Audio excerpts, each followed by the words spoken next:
2024 ലോക്സഭാ തെരഞ്ഞെടുപ്പിൽ BJP ഒറ്റയ്ക്ക് 220 seat പോലും തികച്ചു നേടുകയില്ല. മോദി പ്രധാനമന്ത്രിയാവുകയുമില്ല. ഇനി ഒരു തവണ കൂടി മോദിയെ പ്രധാനമന്ത്രിയാക്കാൻ തങ്ങൾ സമ്മതിക്കില്ല. പറഞ്ഞിരിക്കുന്നത് രാഹുൽ ഗാന്ധി മാത്രമല്ല, ഡൽഹിയുടെ മുഖ്യമന്ത്രിയായ അരവിന്ദ് കെജ്രിവാളും ഒപ്പം ചേർന്നാണ് പറഞ്ഞിരിക്കുന്നത്. അതായത് 2 തവണയായി 10 കൊല്ലം അധികാരത്തിൽ നിന്ന നരേന്ദ്രമോദി നടത്തിയ ഭരണം അത് ദുസ്സഹനീയമായിരുന്നു. ആ ഭരണം കൊണ്ട് സാധാരണക്കാർക്കൊന്നും കിട്ടിയിട്ടില്ല.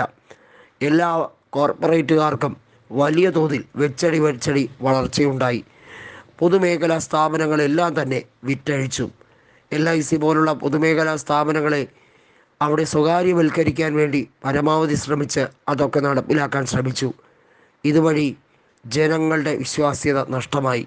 ഇപ്പോഴും ആ വിശ്വാസ്യത നഷ്ടപ്പെട്ടിട്ടും തീവ്രമായ വർഗീയത പറഞ്ഞ് അധികാരത്തിലേക്ക് വരാൻ വേണ്ടിയുള്ള BJPയുടെ ആ ശ്രമം ഒരിക്കലും നടക്കാൻ പോകുന്നില്ല. BJP വിചാരിക്കുന്നത് 400ഉം 420 സീറ്റുകൾ ജനങ്ങളങ്ങ് ഇരുകൈയും നീട്ടി വെച്ചു കൊടുക്കും എന്നാണ്. ഒരിക്കലുമില്ല. ജനങ്ങൾ മടുത്തു കഴിഞ്ഞിരിക്കുന്ന ഒരു സർക്കാരാണ് BJPയുടേത്.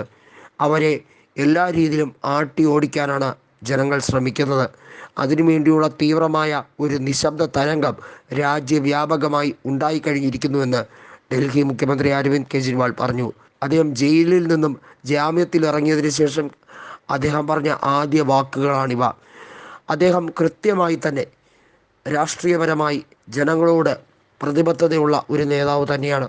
അതിനാൽ തന്നെ അദ്ദേഹം ഒരു കാര്യം പറഞ്ഞു: BJP അധികാരത്തിൽ വരാതിരിക്കേണ്ടത് കാലഘട്ടത്തിൻ്റെ ആവശ്യം തന്നെയാണ്.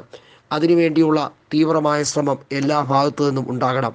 എല്ലാ പ്രതിപക്ഷ പാർട്ടികളും ഒന്നിക്കണം. ഭിന്നാഭിപ്രായങ്ങളെല്ലാം എല്ലാവർക്കും കാണും. പക്ഷേ BJP എന്നത് അപകടകരമാകുന്ന വിധത്തിൽ വളർന്നിരിക്കുന്നു. അവരെ തടുക്കേണ്ടതും ഒതുക്കേണ്ടതും ഈ രാജ്യത്തിന് ആവശ്യമാണ്. അവരെ എങ്ങനെയൊക്കെ തഴയാം, അതിനുവേണ്ടിയുള്ള തീവ്രമായ ശ്രമങ്ങളാണ് നടത്തേണ്ടത്. രാജ്യവ്യാപകമായി അതിനുവേണ്ടിയുള്ള എല്ലാ രീതിയിലുള്ള പ്രവർത്തനങ്ങളും നടത്തിയേ പറ്റൂ. BJP ഈ രാജ്യത്തിന് വിപത്തായിക്കൊണ്ടിരിക്കുന്ന രീതിയിലാണ് ശ്രമിക്കുന്നതെന്നും ഡൽഹി മുഖ്യമന്ത്രിയായിട്ടുള്ള കെജ്രിവാൾ പറഞ്ഞിരിക്കുകയാണ്. കെജ്രിവാൾ ഒരു കാര്യം കൂടി പറഞ്ഞിരിക്കുന്നു: മോദിയും അമിത്ഷായും തമ്മിൽ അധികാരത്തിൻ്റെ വടംവലിയുണ്ട്. അമിത്ഷായ്ക്ക് എങ്ങനെയും പ്രധാനമന്ത്രിയാകണം. ഈ രാജ്യത്ത് എല്ലാ രീതിയിലും ന്യൂനപക്ഷങ്ങളെ വിരട്ടി ഓടിക്കാൻ വേണ്ടിയുള്ള തീവ്രമായ പദ്ധതികൾ അവർ തയ്യാറാക്കുകയാണ്. അതിനുവേണ്ടിയാണ് പൗരത്വ ഭേദഗതി നിയമം നടപ്പിലാക്കാനും ഒക്കെ ശ്രമിക്കുന്നത്. ഈ രാജ്യത്ത് പൗരരായിട്ടുള്ള ന്യൂനപക്ഷക്കാരെ അടിച്ചോടിക്കാൻ വേണ്ടിയുള്ള തീവ്രമായ ശ്രമത്തിൻ്റെ തുടക്കമാണ് പ്രധാനമന്ത്രി ന്യൂനപക്ഷങ്ങൾക്ക് വലിയ രീതിയിലുള്ള ധനസഹായം കോൺഗ്രസ് കൊടുത്തതിൻ്റെ കണക്കും പറഞ്ഞുകൊണ്ട് വരുന്നത്. ലജ്ജയില്ലേ ഈ രാജ്യത്തിൻ്റെ പ്രധാനമന്ത്രിക്ക് ന്യൂനപക്ഷങ്ങളെ ഇങ്ങനെ വേട്ടയാടാൻ? ന്യൂനപക്ഷങ്ങൾക്കാണ് ഇത്രയും വലിയ സഹായം ചെയ്തു കൊടുത്തത്. ന്യൂനപക്ഷങ്ങൾ ഒരു രീതിയിലും യാതൊരു പരിഗണനയും അർഹിക്കുന്നില്ലേ എന്ന വലിയ ചോദ്യം അവർ ചോദിക്കുന്നുണ്ട്.